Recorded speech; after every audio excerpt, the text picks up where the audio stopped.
Kan kita bicaranya hari ketujuh nih. Banyak kalender yang menyatakan kalau hari ketujuh itu hari Minggu. Nah, Advent ini pakai dasar apa yang menentukan bahwa hari ketujuh itu hari Sabtu? Jadi Sabat itu bukannya bicara soal hari ibadah loh, sekali lagi. Ini bicara soal hari di mana kita mengakui siapa pencipta kita dan kita ini milik siapa.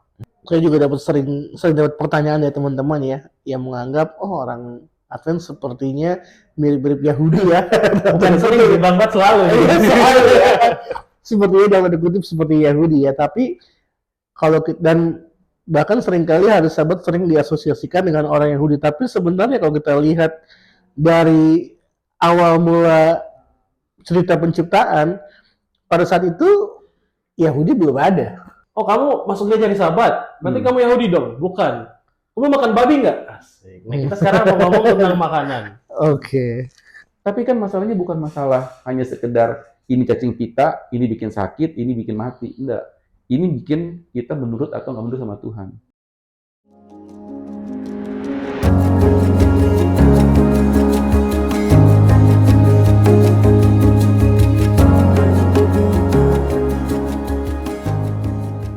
Oke, selamat datang di podcast Dia Perum, di mana kita ngobrol santai tapi tetap mikir.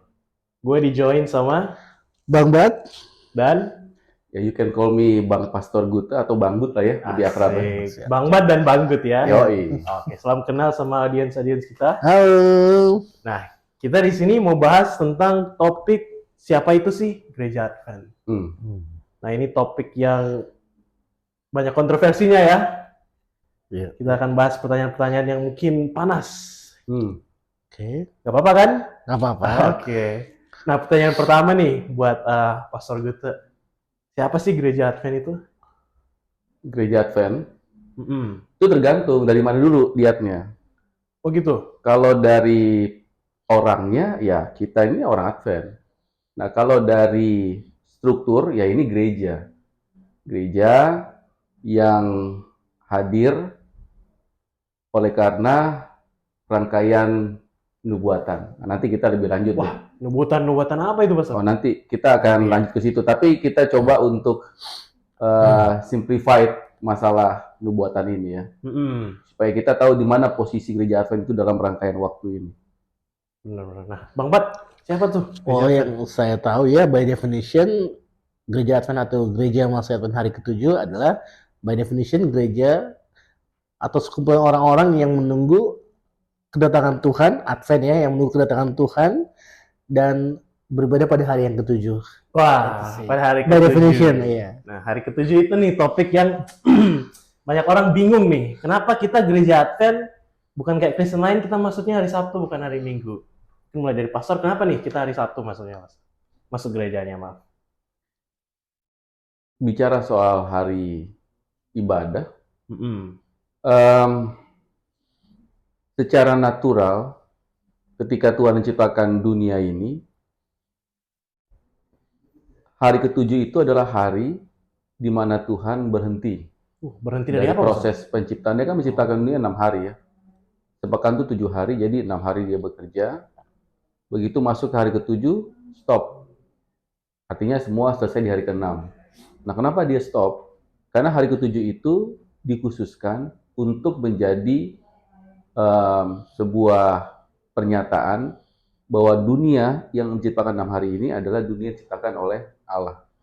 Nah, itu buktinya adalah hari ketujuh itu. Jadi, hari ketujuh ini bukan sekedar hari perbaktian. Karena kita kalau mau ibadah, sebenarnya anytime kita bisa ibadah kok. Ibadah itu kan kita worship ya, menyembah Tuhan tuh anytime. Jadi nggak salah ya masuk hari Minggu itu nggak salah ya, Pastor?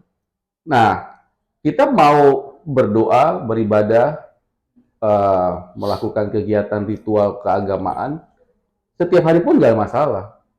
Tapi hari ketujuh itu bukan sekedar menjadi hari ritual ibadah. Itu adalah hari pengakuan bahwa dunia ini diciptakan oleh Tuhan Pencipta, dan kita ini bagian dari ciptaannya itu. Jadi dengan sendirinya, ketika kita mengasingkan hari ketujuh, menjadikan hari ketujuh hari yang berbeda dari hari yang lain, itu membuktikan bahwa kita mengakui sebagai ciptaan Tuhan dan Tuhan pencipta kita. Itu kenapa kita berpikir bahwa ya inilah yang harusnya kita lakukan. yaitu apa yang Tuhan memang telah rancang dari awal. Gitu. Nah, Bang Bat mungkin ada pertanyaan atau tambahan ke Pastor? Iya. Saya juga sering dapat pertanyaan dari teman-teman ya, yang menganggap orang Advent sepertinya mirip-mirip Yahudi ya. Bukan sering sih, Bang Bat selalu. Selalu ya. Sepertinya dalam tanda kutip seperti Yahudi ya, tapi dan bahkan seringkali hari Sabat sering diasosiasikan dengan orang Yahudi, tapi sebenarnya kalau kita lihat dari awal mula cerita penciptaan, pada saat itu Yahudi belum ada. Yahudi belum ada dan Israel belum ada. Jadi kalau kita bilang hari Sabat itu diciptakan untuk orang Yahudi, sebenarnya tidak tepat karena pada saat Adam diciptakan, sesudah itu Tuhan sudah beristirahat pada hari yang ketujuh, gitu kan. Jadi hari ketujuh itu bukan sesuatu yang baru ada pada zaman Musa, tapi justru sudah ada dari awal cerita penciptaan. Jadi mungkin sederhananya hari ketujuh itu bukan dari manusia untuk manusia, tapi itu dari Tuhan untuk manusia. Jadi kita tidak sedang membuat sesuatu untuk meng-create sesuatu, tapi kita menjalankan sesuatu yang sudah di-create oleh the creator. Nah, ada juga nih Pastor, kan kita bicaranya hari ketujuh nih. Banyak kalender yang menyatakan kalau hari ketujuh itu hari Minggu. Nah, Advent ini pakai dasar apa yang menentukan bahwa hari ketujuh itu hari Sabtu? Ya kalau kalender sih bebas ya, siapa yang mau bikin kalender dia bisa bikin hari pertamanya Selasa juga boleh bebas-bebas aja. Tapi ada beberapa dasar kenapa hari ketujuh itu jatuh pada hari Sabat, hari Sabtu. Nah, dari bahasa asli Alkitab itu nggak ada hari Senin, Selasa, Rabu, Kamis, itu nggak ada. Adanya itu hari pertama, hari kedua, hari ketiga, sampai hari ketujuh. Nanti baru perkembangan bahasa dibuatlah hari Senin, Selasa, dan seterusnya. Nah, tapi hitungan hari pertama itu kemudian jatuh pada hari Minggu, dan ini kemudian dikuatkan dari Alkitab sendiri. Misalnya ya, ketika Yesus disalib pada hari ke-6, hari Jumat. Ya, jatuhnya hari Jumat. Iya. Kemudian dia mati jam 3 sore, segera dikubur karena mau masuk ke hari Sabat, hari ke-7, dan itu jatuh pada hari Sabtu. Pada hari pertama dalam pekan itu, ini kan perempuan-perempuan yang mau nengok ke kubur Yesus, mereka temui kubur Yesus kosong hari pertama pada minggu itu, dan itu jatuh pada hari Minggu. Jadi memang dari sejarah kemudian dihubungkan dengan kehidupan di zaman Yesus, hari ketujuh itu jatuh pada hari Sabtu, dan itu yang disebut sebagai hari Sabat. Oke, Bang Bat, mungkin ada hal yang kurang, Bang Bat? Mungkin sampai sini udah clear, oke. Lanjut. Cukup ya. Nah, mau tanya juga nih, Pastor, kan Tuhan Yesus itu dia nggak bilang buat Gentile itu untuk keep hari Sabat di Perjanjian Baru. Kan nggak ada ayat yang bilang, oh kamu harus masuk gereja hari Sabat, itu beribadah hari Sabat pada Perjanjian Baru.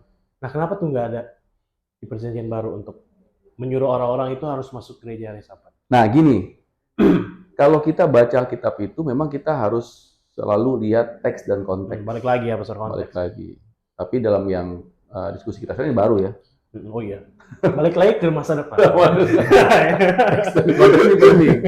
Jadi memang kenapa Yesus tidak secara jelas menunjukkan perintah berhari Sabat, hari ke-7 hari Sabtu. Karena orang Yahudi pada saat itu sudah melakukan itu. Dan kedua, Yesus menjalankan pola penyembahan Tuhan pada hari Sabat. Kan seperti kebiasaannya, setiap hari Sabtu Yesus pergi ke rumah ibadah untuk membaca kitab suci atau kitab Yesaya pada saat itu. Banyak juga yang bilang nih, Pastor, kan mereka Yesus itu Yahudi, dengan di antara orang Yahudi. Makanya Yesus masuk hari Sabat karena dia itu Yahudi. Bukan dengan orang Gentile. Jadi kalau dia sama orang Gentile dia nggak masuk hari Sabat. Itu kalau komen itu apa yang Ini makin dalam, makin Enggak apa-apa. makin bagus. Kita oke. Iya, makin bagus, makin dalam. Gimana? Kalau Sobat. kita bicara soal hari Sabat hanya untuk orang Yahudi dan Yesus itu adalah orang Yahudi, kalau kita lihat di kisah para rasul, rasul-rasul pun beribadah kepada Tuhan pada hari Sabat, dan tidak semua rasul adalah orang Yahudi. Contoh, Lukas. Lukas bukan Yahudi. Rasul Lukas bukanlah seorang Yahudi. Orang apa tuh? Non-Yahudi Non-Yahudi, pastinya. ya. Alkitab tidak mencatat secara jelas, tapi Oh, dia Yahudi. dia bukan orang Yahudi, dan dia juga dia bukan orang Yahudi. Jadi tapi dia tetap memelihara, dan bahkan ada beberapa rasul lainnya yang Alkitab catat bahwa mereka ini sebenarnya bukan perantara dari latar belakang Yahudi. Oh gitu. Ya, dan tetap memelihara dan tetap beribadah kepada Tuhan pada hari Sabat. Oh. Ya. Sobat, ada pertanyaan lain nggak tentang hari Sabat tuh, Pastor? Dan memang gini ya, sebelum bertanya nih, dan memang gini, Sabat itu tadi disampaikan, itu bukan secara eksklusif itu untuk orang Yahudi. Sabat itu sudah Tuhan ciptakan bahkan ketika pekan penciptaan loh. Jadi untuk semua orang. Nah, tapi kan dalam perjalanannya itu terjadi banyak peristiwa sehingga orang melupakan Sabat. Nah, makanya melalui bahasa Yahudi inilah Tuhan ingin kembali mengingatkan tentang Sabat. Itu mengapa ada bangsa Yahudi ini. Salah satu misinya adalah untuk membetulkan kembali hal yang sudah ditinggalkan, dilupakan. Nah, bahkan dalam 10 hukum yang Tuhan secara eksplisit memberikan itu kepada orang Yahudi, itu kan hukum 4 dengan jelas Tuhan katakan, ingat dan kuduskanlah hari Sabat. Nah, kata ingat itu bisa dua makna. Maknanya adalah ini sudah pernah ada, tapi orang lupa, makanya suruh ingat lagi. Atau yang kedua, ini juga bisa menjadi acuan untuk masa depan, bahwa ini akan dilupakan oleh banyak orang, maka harus diingat terus tentang Sabat ini. Jadi Sabat itu bukannya bicara soal hari ibadah loh, sekali lagi. Ini bicara soal hari di mana kita mengakui siapa pencipta kita, dan kita ini milik siapa. Itu pentingnya. Ini kenapa ini penting? Karena ini yang terus dipersoalkan antara Tuhan dan pihak yang berseberangan dengan Tuhan. Kan Tuhan itu satu-satunya yang memang harus disembah sebagai pencipta, sebagai Tuhan, sebagai pemilik. Tapi ada oknum yang lain yang mau duduk di posisinya Tuhan. Nah, yang dia mau itu juga sama apa yang Tuhan dapat. Kalau Tuhan dapat penyembahan, dia juga mau penyembahan. Nah, penyembahan ini kemudian disimbolisasikan melalui hari Sabat. Nah, pihak yang berbeda ini mau hal itu. Nah, dia buatlah Sabat-Sabat yang lain. Artinya, kalau bicara soal waktu, maka dia buat waktu yang lain. Kalau dia bicara soal konsep penyembahan, dia buat penyembahan yang lain. Karena dia mau mengambil apa yang Tuhan punya. Dalam hal ini, penyembahan. Nah, kita kan udah bahas kenapa ada Sabat ya. Sekarang Pastor sempat mention kalau kuduskanlah. Nah, kita orang Advent ngapain aja sih hari Sabat? Katanya nggak bisa nonton TV, nggak bisa kerja. Kita ngapain aja sih hari Sabat orang Advent, buat mungkin audiens yang belum familiar sama kita? Sambil makan ya, nggak apa-apa. Iya. Siap.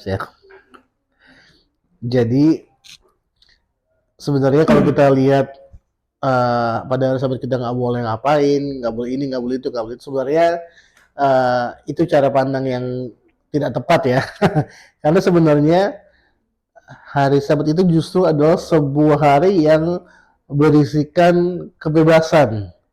Cuma kebebasan yang harus dilakukan adalah kebebasan untuk berinteraksi atau berhubungan dengan Tuhan secara intim yang lebih dari hari-hari biasanya. Jadi kalau dibilang hari Sabat itu nggak boleh ini, nggak boleh itu, nggak boleh nonton TV, nggak boleh belanja apa segala macam, ya nggak boleh bekerja, ya kan? Kita nggak melihatnya seperti itu. Justru kita melihatnya dari sudut pandang bahwa banyak hal yang bisa dilakukan yang membuat kita bisa merasa lebih dekat kepada Tuhan. Jadi Sabat itu untuk kita supaya lebih dekat dengan Tuhan ya. Dengan Tuhan, ya. Jadi sayangnya nih, isu Sabat ini hanya seputar do and don'ts ya. Do's and don'ts. Apa yang boleh, apa yang nggak boleh. Sebenarnya Sabat itu kita tidak bicara hanya sekedar masalah permukaan. Tuh do's and don'ts itu iya dan tidak iya itu hanya di permukaan. Tapi yang jauh lebih dalam adalah prinsip Sabat itu. Kenapa Sabat itu harus dikuduskan? kita tidak meluruskan sahabat. Jangan lupa. Karena prinsipnya sahabat sudah kudus. Yang kita harus lakukan adalah menjaga kekudusan sahabat. Tahu poinnya ya? Jadi beda nih antara kita menguduskan, emang kita siapa bisa menguduskan sahabat? Nggak bisa. Yang kita lakukan adalah menguduskan, menjaga kekudusan sahabat. Itu sebabnya kita fokuskan pikiran kita, hati kita kepada kekudusan sahabat. Jadi semua hal yang tidak membawa kita pada kekudusan sahabat, kita hindari. Itu poinnya. Nah itu teknisnya banyak. Jadi kalau masalah soal masak, soal itu kembali kepada prinsip. Saya lebih suka kita berdebat soal prinsip daripada soal teknis. Teknis itu permukaan lah. Banyak interpretasi. Tapi kalau prinsip itu harga mati. Ya, kita nggak bisa mau melangkah lebih jauh kalau itu sifatnya prinsip Alkitab. Itu udah pakemnya, nggak usah diapa-apain gitu ya. Betul nggak? Setuju. Gitu ya. Tapi kalau soal teknis boleh atau enggak, nanti diskusi banyak. Kembali kepada prinsip. Karena gini, orang Yahudi sendiri yang berhari Sabat itu nggak mengerti Sabat yang benar seperti apa. Mau tahu buktinya? Mau apa tuh? Waktu Yesus sama murid sedang dalam misi di hari Sabat perjalanan, kan mereka lapar tuh, Oh, nggak ada petik makanan. buah ya? Petik gandum. Oh, gandum. Buahnya itu belum berbuah, jadi petik gandum. Tuh petik gandum Suruh masak, masak, Alkitab. suruh petik, suruh masak. Bayangin 2 kan? Ya langsung orang Yahudi itu langsung kayak apa namanya itu singa mau menerkam. Wah ini berdosa hari Sabat. Salah nggak orang Yahudi bilang begitu? Salah nggak? Nggak salah. Kalau teknis nggak salah. Nggak salah. Kalau teknis. Nggak. Tapi kalau prinsip salah atau benar? Salah. Salah. Nah sekarang siapa yang lakukan itu? The owner of the Sabbath day. Yesus itu kan pencipta hari Yesus sendiri, Sabat, ya? pemilik hari Sabat, Tuhan hari Sabat. Bagaimana mungkin dia bisa salah atas apa yang dia buat hari Sabat? Berarti kan kalau permukaan aja itu debatable. Tapi prinsipnya adalah Yesus katakan tidak salah berbuat baik pada hari Sabat. Itu prinsip Sabat. Asal perbuatan baik itu tetap membawa kita fokus kita kepada kekudusan Sabat. Kalau dasar perbuatan baik tapi kemudian kita jadi tidak menjaga kekudusan Sabat, ya itu udah salah juga. Jadi nggak semua perbuatan baik itu akan membawa kita kepada kekudusan Sabat. Oke, jadi biarpun scrolling TikTok yang penting lihat TikTok Tuhan nggak apa-apa ya Pak Surya? Itu yang lain, cerita lain itu. Nanti di bawahnya ada velocity nggak apa-apa ya? Nah, itu juga. Nah, sekarang dengan velocity, pikiran kita kudus nggak? Oh iya, ini velocity manusia ciptaan Tuhan. Kembali lagi itu ke prinsip ya. Tapi itu upaya yang bagus untuk mencoba mendekatkan diri kepada Tuhan. Upaya yang bagus kita apresiasi. Tapi menambahin tadi yang lebih contoh lebih ekstrim lagi. Orang-orang Farisi, orang-orang Yahudi ketika Yesus tergantung di kayu salib, mereka sibuk dengan karena mau hari Sabat, mereka sibuk dengan mau mematahkan kaki orang-orang. Karena sudah mau hari Sabat. Bayangkan buat mereka Sabat lebih penting daripada nyawa orang. Karena ketika kaki dipatahkan otomatis tumpuan sudah lebih sedikit ya. Jadi kemungkinan besar kematian sudah lebih cepat datangnya buat orang yang tergantung di kayu salib. Bayangkan mereka tidak peduli dengan nyawa orang lain karena mereka sibuk mau hari Sabat mereka dan mau Paskah mereka pada saat itu. Karena hari Sabat pekan itu adalah hari Sabat bukan hanya hari Sabat biasa, tetapi adalah hari Sabat Paskah juga pada saat yang bersamaan. Jadi mereka sibuk dengan lebih concern dengan perayaan mereka, dengan hari Sabat mereka sampai mereka mau tidak peduli dengan nyawa orang pada saat itu. Bahkan kalau mau ditarik lebih ekstrim lagi, mereka sibuk dengan mempersiapkan kurban Paskah mereka, tetapi mereka lupa melihat kurban Paskah yang ada di depan mereka saat ini sebenarnya. Padahal semua itu gambaran, ya. Gambaran kepada korban Paskah yang asli itu Yesus sendiri. Jadi, saya tambahkan lagi nih. Yesus itu bukan hanya mengajar tentang Sabat, tetapi dia memberikan teladan Sabat yang benar itu seperti apa. Rumah ibadah untuk ngapain? Ya beribadah seperti kebiasaannya. Yesus memetik gandum pada hari Sabat. Kenapa? Karena kebutuhan. Berarti bisa petik gandum punya orang besar. Itu cerita yang lain. Tapi kita kan mau lihat Sabatnya ini dulu. Kemudian ketika Yesus menyembuhkan orang pada hari Sabat kan? Ya ini kan ya. Benar-benar pada bilang berdosa nih. Hari Sabat menyembuhkan orang sakit. Jawabannya siapa? Kalau you punya domba itu dalam keadaan yang bahaya, Mau selamatin gak di hari Sabat? Mau kan, apalagi orang. Tapi kan itu konsep orang banyak yang tidak pas dengan prinsip Sabat itu.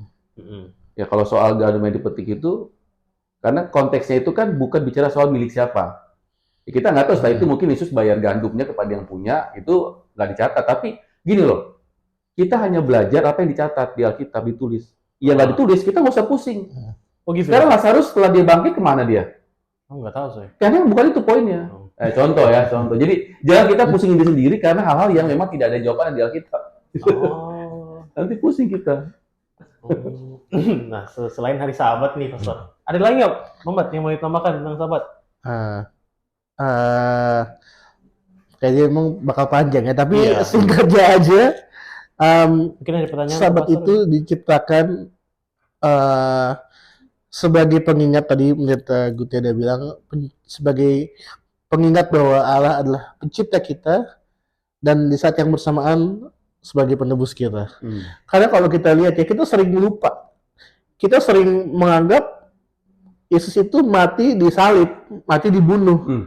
Tapi sebenarnya kalau kita baca Yohanes pasal 19, kita teliti, dia tidak mati karena dibunuh. Dia menyerahkan nyawanya. Dia tidak mati. Dia tidak mati karena dibunuh, kakinya tidak dipatahkan, tapi dia menyerahkan nyawanya. Artinya dia memberikan nyawanya untuk menggenapi penebusan kita. Jadi ketika kita tanya Tuhan kita mati nggak? Enggak, kalau kita nggak mati. Tuhan kita memberikan nyawanya. Karena dia tidak mati. Tidak seperti dua penjahat yang di sebelahnya. Ya kan? Yang dipatahkan kakinya dan akhirnya mereka mati. Tapi Yesus tidak mati dalam arti dibunuh, tapi dia karena memberikan nyawanya dan akhirnya dia mati untuk memberikan penebusan bagi kita. Atau mungkin lebih gampangnya, Yesus tidak dimatikan, tetapi dia mematikan dirinya. Begitu. Mematikan artinya menyerahkan Bunuh diri kehidupannya. dong. Bukan. Bukan bunuh diri juga. Bingung ini. Maaf ya, Pastor. Maksudnya gini, San. Poin yang mau ditekankan adalah ketika pada hari Sabat itu, ketika Yesus beristirahat dari pekerjaan penebusan, dia berhenti dari pekerjaan penebusannya. Poinnya gini, Yesus itu tidak dimatikan, tadi dibilangnya tidak dimatikan, tetapi dia menyerahkan nyawanya. Jadi kita bisa mengorbankan dirinya untuk menggenapi rencana penebusan ini. Jadi kalau kita bisa dibilang Yesus berhenti dan dia menyelesaikan pekerjaan penebusannya, ya, pekerjaan penebusannya. Jadi dengan demikian orang-orang yang istilahnya orang-orang yang dia mau selamatkan itu bisa dapat aksi. Maksud gini, dia berhenti beristirahat supaya dia menyelesaikan, supaya kita tidak perlu lagi bekerja. Jadi dia berhenti, rest. Kita sering bilang istilah rest ya, rest. Kenapa Sabat itu kan artinya rest sebenarnya kan ya, beristirahat. Jadi kita bisa beristirahat dalam pekerjaan yang Yesus sudah selesaikan untuk kita. Oke, gitu. Nah, kayaknya untuk hari Sabat kita skip dulu. Kita parkir dulu ya. Mungkin di audience kayak gitu deh. Hari Sabatnya orang Advent. Nah, biasanya gini. ada lagi, Pastor? Enggak. Jadi gini, jangan sampai nanti ada pikiran, oh ini Advent ini sama Yahudi 11-12. Sebenarnya enggak juga. Enggak juga ya? Karena Sabatnya aja yang mirip, tapi dalam pemahaman dan pengaplikasian Sabat itu kayaknya banyak bedanya juga deh. Karena Advent itu bukan menerapkan prinsip Sabatnya Yahudi yang kaku dan justru jadi salah. Jadi beban ya. Nah, Sabat yang dijalankan oleh gereja Advent adalah Sabat yang apa yang Tuhan rancang di Taman Eden, Yesus lakukan di dunia, dan ini yang kita teruskan sampai hari ini. Itulah Sabat yang kita sedang laksanakan. Supaya jangan nanti, ini Advent Yahudi. Bukan, kita ada beberapa hal yang tidak memiliki kesamaan. Yahudi juga nggak apa-apa, Pastor. Umat terpilih. Dulu terpilih. Dalam arti kita sebagai orang Advent itu kita percaya Yesus sebagai Tuhan dan Juru Selamat kita. Itu ya first and foremost yang kita harus luruskan. Oke. Mungkin lebih tepatnya bangsanya Israel, bangsa pilihan pada waktu itu. Tapi ketika mereka menolak kesempatan itu, maka keistimewaan bangsa pilihan ini tidak lagi secara eksklusif kepada orang Yahudi, tapi kepada orang-orang yang luar Yahudi yang menyerahkan dirinya untuk masuk ke dalam Israel pilihan ini, yaitu Israel rohani. Dan sebenarnya juga keistimewaan mereka itu sebenarnya bukan untuk mereka sendiri. Ya, bukan jadi eksklusif. Bukan untuk eksekusi. Dan kalau kita lihat singkatnya nanti ya, tapi ini untuk nagurnya ya. Cuma secara singkatnya, kalau kita lihat siapa sih bangsa Israel yang keluar dari Mesir itu? Kalau kita baca di Keluaran pasal 12, ada bangsa-bangsa lain yang bergabung dengan mereka. Jadi kalau kita bicara Israel sebagai mereka bukan asli 12 suku. Sebenarnya iya, ada bangsa, karena pada saat itu Egypt Mesir sebagai superpower bukan hanya menawan bangsa Israel, tapi juga bangsa-bangsa lain. Dan pada saat setelah anak sulung mati, Fir'aun mengizinkan mereka keluar dan yang bergabung itu bukan hanya bangsa Israel. Jadi tidak pernah Tuhan mengeksklusifkan suatu bangsa untuk apa namanya. Jadi konsep bangsa Israel yang kita tahu di Keluaran 20 itu sebenarnya ada bangsa pilihan Tuhan dan bangsa Israel yang bangsanya Musa, orang Yahudi dicampur dengan bangsa-bangsa lain yang bahkan scholar saat itu sepakat mayoritas punya konsensus bahwa sebenarnya bangsa Israel yang keluar dari Mesir itu sebenarnya bangsa Yahudi campuran dengan bangsa-bangsa lain. Jadi kalau kita lihat konsep Injil untuk segala bangsa itu bukan baru di kitab Injil. Jadi konsep keselamatan untuk seluruh bangsa itu sudah ada dari Perjanjian Lama, bahwa Tuhan tidak pernah memandang satu bangsa itu sebagai eksklusif miliknya, ya. Karena dia mau menyelamatkan dunia, bukan hanya segelintir umat, ya. Begitu. Dan memang tujuannya juga bukan untuk diselamatkan aja, tapi untuk menjadi sarana keselamatan buat bangsa lain. Makanya nggak boleh. Tapi kan pemahamannya jadi salah ya, karena mereka pikir, oh ini kita eksklusif banget nih. Di luar kita tuh nggak ada keselamatan. Nah itu celaka. Salah juga itu. Itu yang membuat mereka akhirnya menjadi terbatas dan ya itulah membuat mereka jatuh justru karena pikiran itu. Nah, Pastor sempat bilang tadi, kamu, nah alur pertanyaan nih, kamu masuknya jadi sahabat, berarti kamu Yahudi dong? Bukan. Kamu makan babi nggak? Asik. Nah, kita sekarang mau ngomong tentang makanan. Oke. Nah, kenapa sih kita itu orang Advent harus pilih-pilih makanan? Nggak boleh makan babi lah, nggak boleh makan seafood, cumi, padahal enak loh Mas. Seafood apa seafood? Oh, seafood. Seafood. Ada dua binatang yang berbeda. Kita pilih-pilih. Kenapa sih kita nggak bisa makan? Karena mereka semua itu hewan, Pastor. Kita butuh, Pastor membuat kita bunuh, kita makan, sama aja kan mereka semua. Kenapa kita harus pilih-pilih untuk makanan? Untuk makanan itu nggak bisa kita makan semua aja. Kan mereka sama semua nggak sih? Emang kita pernah milih ya? Oh iya, kita dipilihkan. Iya sebenarnya Alkitab tidak pernah melarang kita untuk untuk tidak pernah mengajarkan kita untuk pilih-pilih makanan ya, tetapi Allah yang tahu diri kita, Dia menciptakan kita, Dia tahu apa yang terbaik buat kita.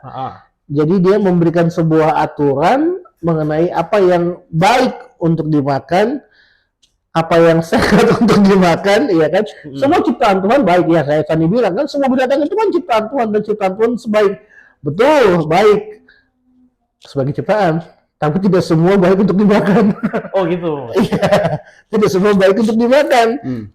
Memang ciptaan Tuhan semuanya baik, tapi tidak semua baik untuk dimakan karena ciptaan Tuhan itu punya fungsi masing-masing. Ada fungsi yang tidak untuk dimakan, mereka punya fungsi yang lain. Contoh. Langsung aja to the point yang biar kita agak sedikit hangat ya. Betul. B2. Babi. Wah, enak tuh. Kata orang, saya sih belum pernah. Saya pernah sih. Ya nggak apa-apa. Anggaplah itu anggap bisa dibilang enak. aja. Babi itu baik ya? Ya baik. Tapi untuk apa?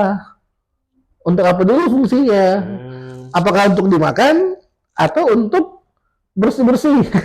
Oh gitu, bersih-bersih gimana tuh Bang Bas? Iya, bersih-bersih. Semua sisa-sisa yang ada di bumi ini. Oh gitu. Iya. Nah, tapi kenapa sih Tuhan harus eh, nyuruh kita, instruksikan kita untuk makan yang, kenapa sih Tuhan peduli kita makan apa sih? Itu menurut saya itu kurang kerjaan. relevan ya. Ngapain sih ngurus Kayak membatasin ya, kayak membatasin ya. kan makanan Jadi untuk gini hidup, Sani kalau beli mobil baru, Widih, amin Pastor. iya harus dong. Ada petunjuknya. Ini mobil kasih apa nih? Pertamax, Pertalite atau diesel. Wah. Kalau beli mesin diesel, solar ya, beli mesin diesel, terus diisi Pertamax, bisa hidup nggak? Bisa sih Pastor. Bisa berapa lama ya hidupnya? pas Pertamax nih. Waduh, nggak tahu itu. Apalagi sekarang banyak oplosan kan. Nah, itu hal yang beda. Tapi artinya harus apa tuh? Harus nyambung gitu. Harus sesuai ya. Mesinnya apa, bahan bakarnya apa. Oh. Nah, Tuhan tuh pencipta kita. Dia tahu persis apa yang menjadi makanan kita. Jadi gini, kita harus ingat. Nanti itu turunan yang kesekian lah soal babi itu dan sejenisnya. Tapi asal mulanya itu, kenapa Tuhan ciptakan makanan itu dulu deh? Oh gitu deh. Iya, itu dulu pertanyaannya. Kenapa Tuhan ciptakan makanan? Kenapa? Wah, buat kita makan. Kenapa? Supaya kita bisa hidup. Itu dia kuncinya. Makanan itu Tuhan ciptakan supaya kita bisa tetap hidup. Makanya Tuhan bikin, ini yang cocok supaya tetap hidup itu adalah Kejadian 1:29, makanan dari tumbuh-tumbuhan yang hidup di Taman Eden. Berapa banyak bisa dimakan di Taman Eden? Semua. Semua.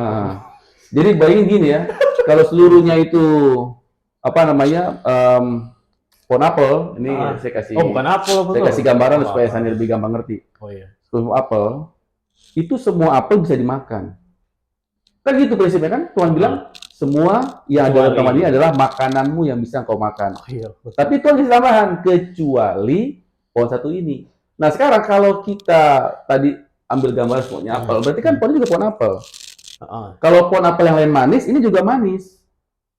Kalau pohon apel itu crunchy, kan apel itu crunchy ya, kalau yang enak itu, ini juga pasti crunchy. Dan jaminlah, itu pohon apel nggak ada yang beracun di situ. Kenapa? Karena Taman Eden itu semuanya hal-hal yang baik, yang Tuhan berkati, yang sempurna. Jadi kalau semua tanah subur, ini apel juga subur. Tapi kenapa Tuhan bilang jangan dimakan? Bukan karena jadi sakit, bukan karena itu asam atau beracun, tapi karena Tuhan mau supaya kita menurut. Karena penurut itu penting, menurut itu bicara soal hati. Hati. Ya kan? Kalau kita mengasihi Tuhan, kita akan turut sama Tuhan. Kalau kita nggak dengar Tuhan, nggak kasih hati kita sama Tuhan, kita nggak menurut sama Tuhan. Nah, jadi bicara soal makanan, prinsip yang pertama adalah Tuhan kasih makanan supaya kita hidup. Dan kedua, kenapa Tuhan bedakan makanan? Ini bukan masalah makanan itu sehat atau nggak sehat, tapi masalah penurutan kita kepada Tuhan.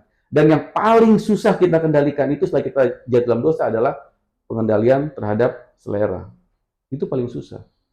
Nah, kemudian berlanjutlah, akhirnya manusia berdosa, keluar Taman Eden, akhirnya jadilah air bah kan.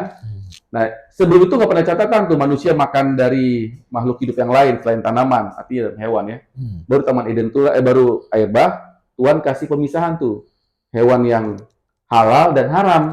Itu baru itu kalimat halal dan haram di situ. Nah, apa bedanya halal dan haram? Kenapa halal ada 7, yang haram cuma ada 1 pasang? 7 pasang dan 1 pasang. Karena itu indikasi bahwa yang halal ini bisa dimakan. Bukan menjadi makan utama, tapi bisa dimakan. Nah, kenapa dibilang haram? Karena ini tidak bisa dimakan. Apa bedanya? Babi kan juga sama kambing. Bisa disembelih, bisa dimakan dagingnya. Sekali lagi, ini masalah Taman Eden juga peristiwanya.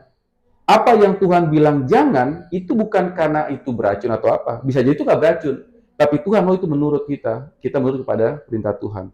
Nah, masalah binatang yang haram ini, kenapa Tuhan kelompokkan sebagai binatang yang haram? Karena Tuhan mau kita menurut. Karena gini, bro, kalau soal babi itu masalah kesehatan, itu kan banyak yang bilang, babi itu nanti ada cacing pita. Yang sekarang udah nggak ada juga, Bos. Cacingnya bisa dikeluarin sekarang. Nggak usah dikeluarin, bikin aja apa namanya itu modifikasi babi genetik yang dia nggak ada cacing. Bisa nggak? Bisa. Teknologi apa sih nggak bisa sekarang? Nah sekarang kalau misalnya masalah kesehatan selesai dong cerita.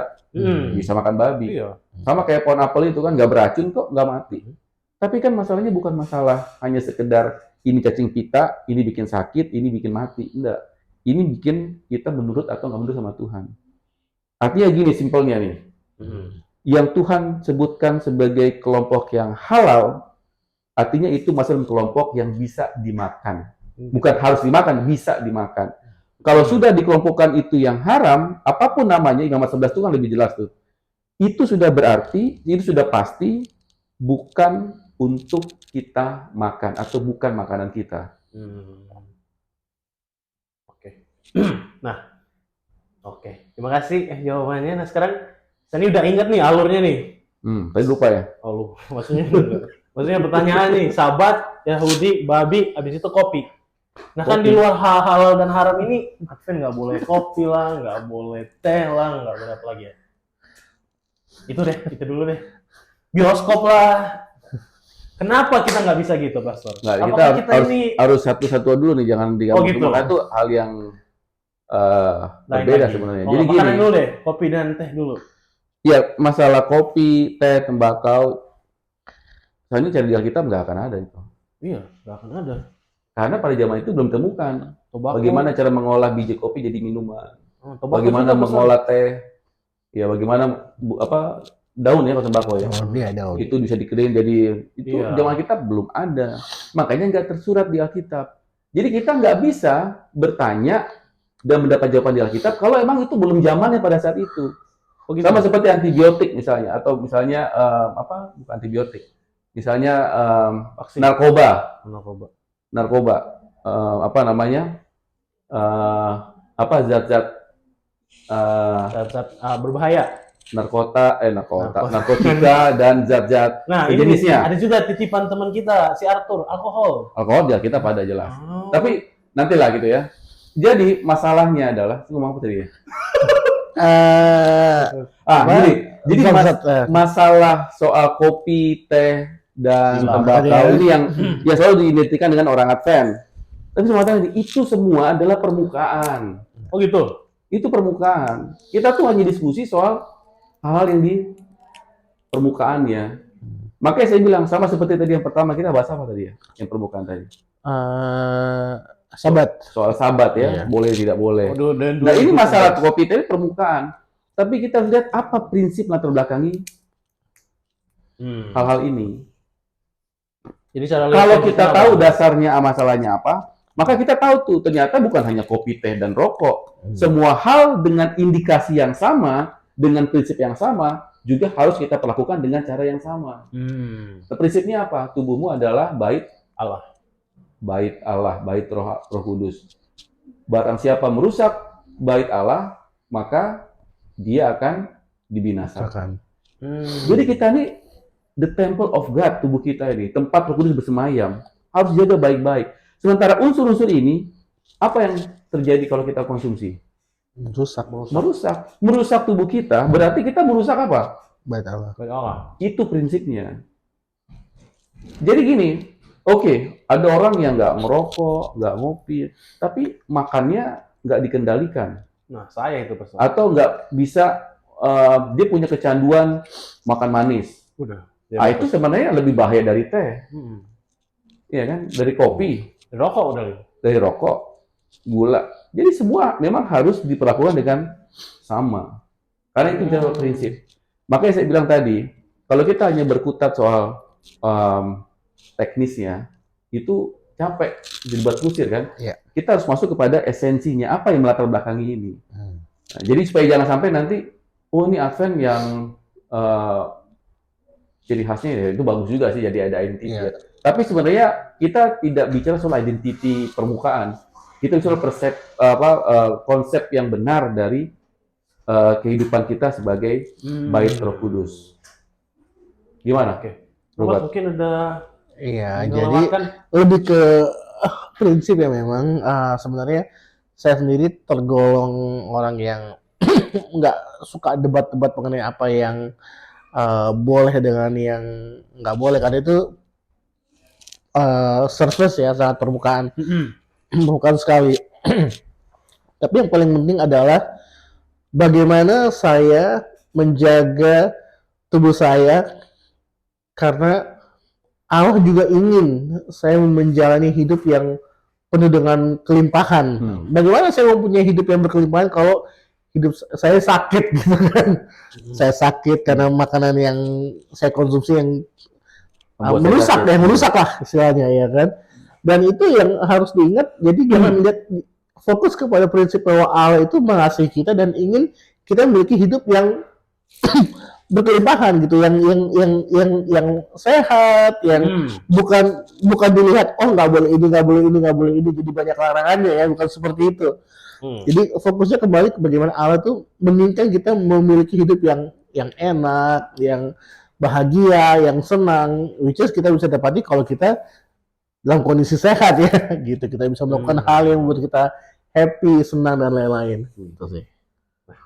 Jadi San,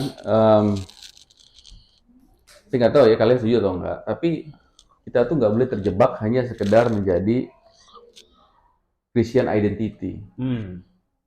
Kita harus hidup sebagai the follower of Christ, not only to become a Christian. Itu hal yang mirip, tapi sebenarnya beda loh.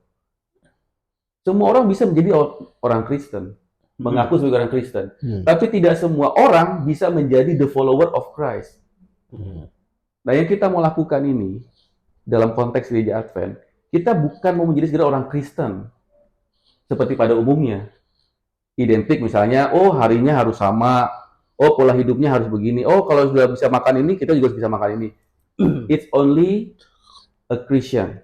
Tapi follower of Christ, dia tidak berubah apapun kecuali Kristusnya berubah. Selama Kristus tidak berubah, maka kita tidak akan bisa berubah. Itu makna dari follower of Christ. Dan itulah esensi dari kehidupan orang Advent. Jadi kalau dibilang kita beda, apa yang beda? Kecuali Yesusnya beda, maka kita menjadi orang Kristen yang berbeda atau pengikut Kristen yang berbeda. Selama Kristusnya sama, kita hanya lakukan apa yang Yesus lakukan.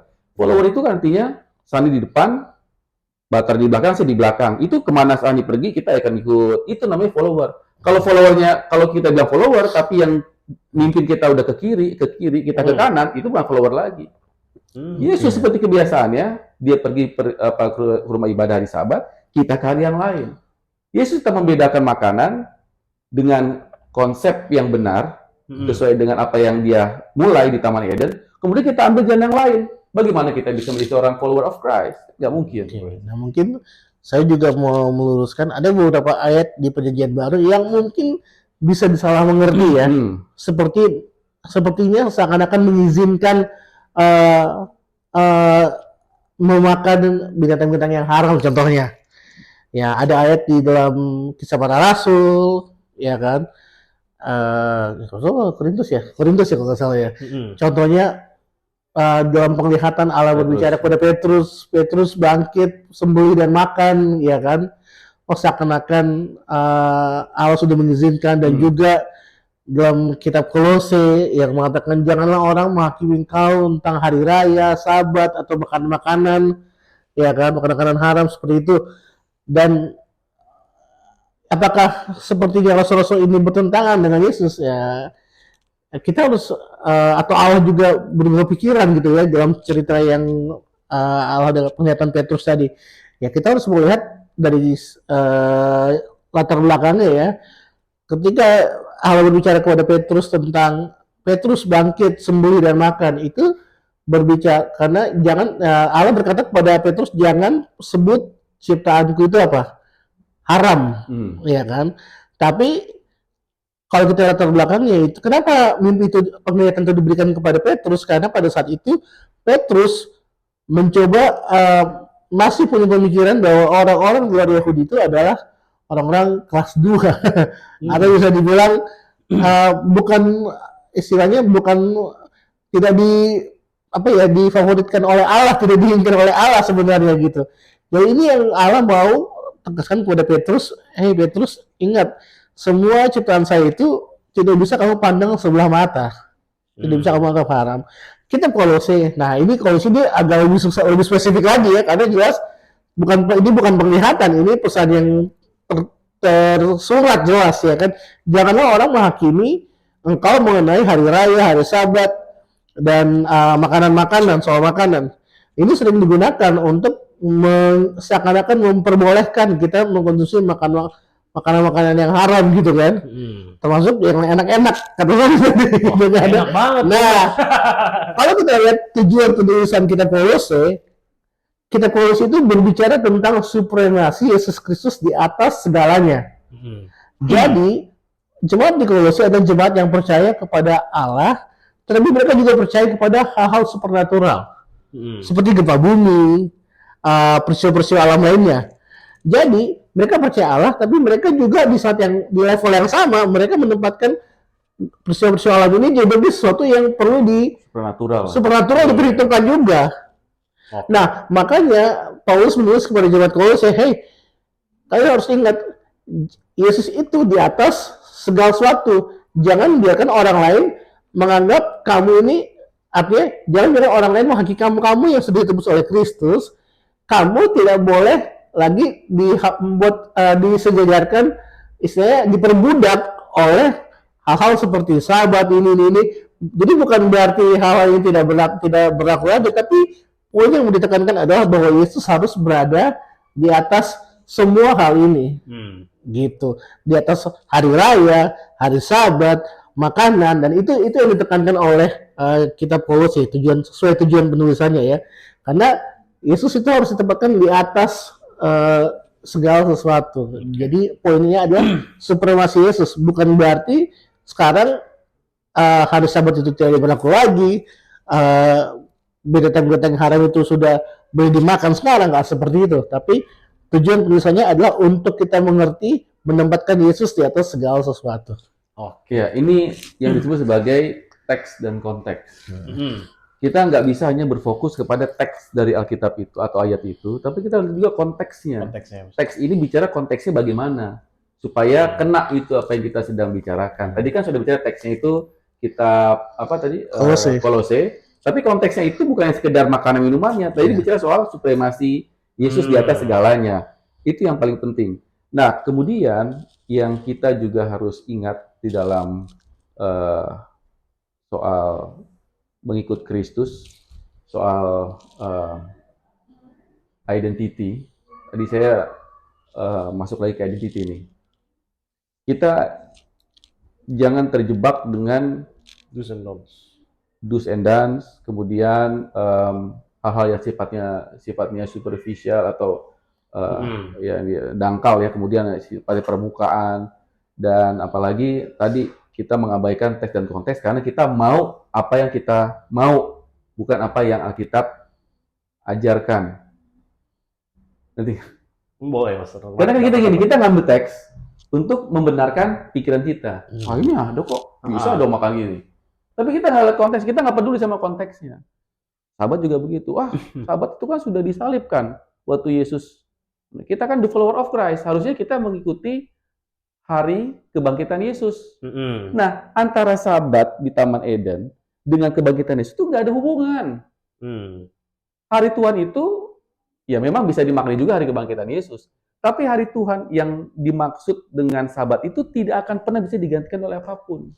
Bahkan Yesus datang untuk menggenapi tentang kebenaran sabat, bukan untuk mengubah sabat itu menjadi hari yang lain.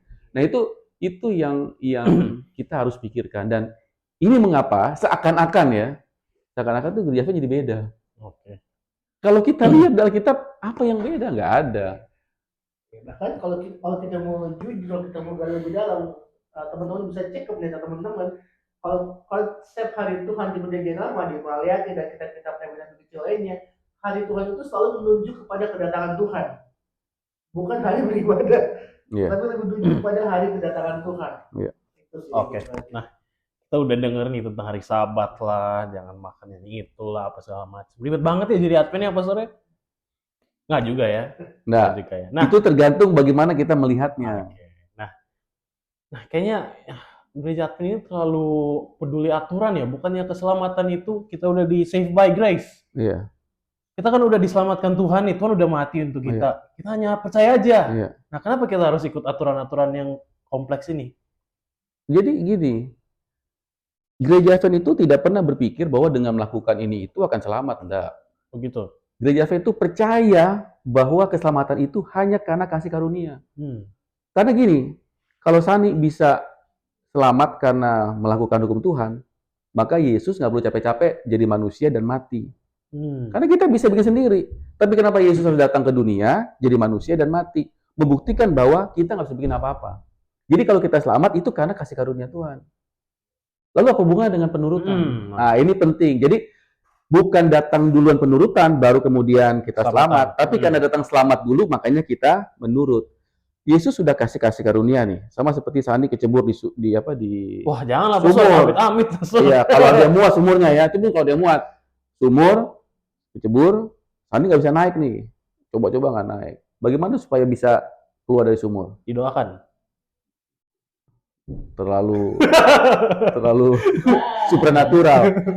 Tapi faktanya adalah Sani harus ditolong kan? Bagaimana cara nolongnya? Ya sederhananya gini lah, saya kasih pemuda lempar tali. Tali itu bisa selamatin Sani nggak? Enggak. Lalu bagaimana dong supaya Sani Kita harus selamat? naik tali. Harus pegang tali kan? Iya. Keselamatan itu sama. Tuhan sudah kasih nih sarananya. Yesus sudah mati untuk menjadi jaminan bahwa kalau kita terima Dia, harus kita mati. Sekarang Yesus sudah gantikan. Tapi itu akan menjadi hal yang sia-sia kalau kita tidak merespon. Oh gitu. Jadi penurutan kita itu adalah respon kita menerima keselamatannya. Oke, nah jadi kita harus pegang keselamatan itu, Pastor ya. Terima. Bukan kita harus terima dan kita harus pegang ya. Iya. Oke. Dan ingat ya, nggak ada konteks keselamatan itu sekali Sani dilempar tali tadi yang dalam sumur tadi, kemudian Sani akan selamanya selamat. Enggak. Sani waktu ditarik ke atas bisa jatuh lagi nggak? Waduh, jangan amit-amit, Pastor. Oh bisa dong. Kalau Sani lepas kan. Jadi supaya nggak jatuh lagi, apa yang dibuat? Pegang terus itu tali. Keselamatan itu akan lepas. Nah, jadi gitu. Ya. Oke, jadi terima kasih waktunya Bang Mat dan Bang Guta. Asik. Kurang panjang. Bang Pastor Guta. Kurang panjang ya. Oke, nah baik untuk teman-teman nih yang audiens kita, jika pengen ada pertanyaan-pertanyaan lebih nih atau apa yang mau didiskusikan lagi, bisa ke sosial media Upper Room di Facebook, YouTube, dan Instagram di Upper Room Community Church. Bisa juga nomor telepon yang ada di sosial media, dan bisa juga langsung ya datang ke gerejanya, Pastor ya. Selalu ada kita ya untuk welcome untuk pertanyaan-pertanyaan. Selalu. Setiap hari Sabat. Setiap hari Sabat. Hari Sabtu jam 10. Jam 10 sampai dengan selesai. Amin. Oke. Terima kasih atas waktunya, Bang Mat, Bang Guta. Oke, Sam. Sampai di podcast selanjutnya.